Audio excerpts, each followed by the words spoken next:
मज़ार है हज़रत औरंगज़ेब आलमगीर रहमतुल्लाह अलैह की है।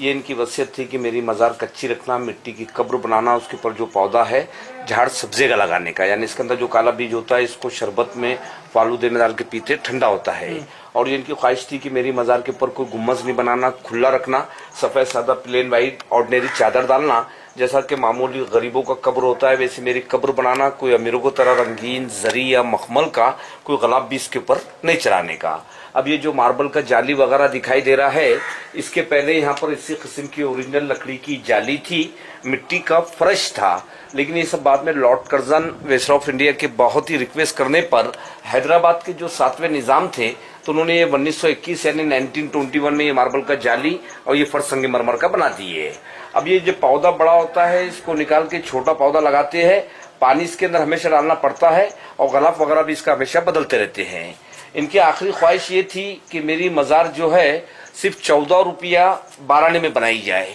क्योंकि उस जमाने के अंदर ये पूरे हिंदुस्तान के शहंशाह रहने के बाद ये अपने हाथ से टोपियाँ सीते थे, कुरान शरीफ की नकल करते थे ये। तो उस जमाने में कुरान शरीफ की लिखाई का इनके पास 350 रुपया बैलेंस था, लेकिन इन्होंने कहा था कि वो 350 रुपये भी मेरी मज़ार में नहीं लगाना, क्योंकि हो सकता है कि भाई मैं भी एक इंसान हूँ, मुझसे कुरान शरीफ लिखने में अगर कुछ भी ज़ेर या ज़बर में गलती हुआ होगा तो उसका जवाब अल्लाह तबारक ताला के पास देना पड़ेगा। इसलिए सब पैसा उन्होंने गरीबों में और फ़कीरों में तकसीम कर दिए थे। और जो टोपी सिलाई का 14 रुपया 12 आना इनके पास बैलेंस था, तो उन्होंने अपने बड़े फर्जंद को बुला के ये वसीयत किए थे कि चाहे मेरी मज़ार कैसी भी बने, उसी पैसे में मेरी मज़ार बनाना, कोई हुकूमत का पैसे इसके अंदर नहीं लगाने का।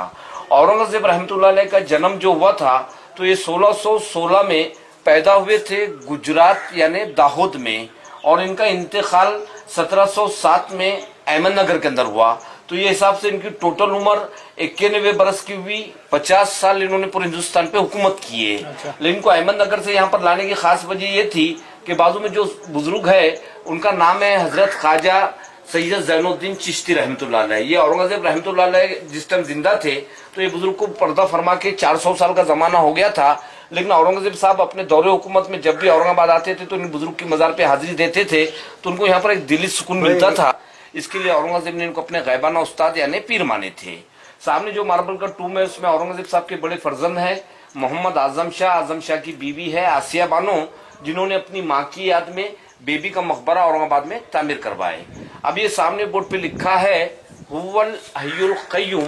अरबी लफ्ज है, इसका मीनिंग ये होता है कि रहने वाली जात सिर्फ अल्लाह पाक की है, उसके सिवाय कोई भी जिंदा नहीं रहेगा, सबको एक दिन फना होना है। उसके नीचे औरंगज़ेब रहमतुल्लाह अलैह का असली नाम है अबुल मुज़फ़्फ़र मोहियुद्दीन मोहम्मद, लेकिन जब ये तख्त पे बैठे तो उनको खिताबत दिए गए थे औरंगज़ेब बहादुर आलमगीर बादशाह।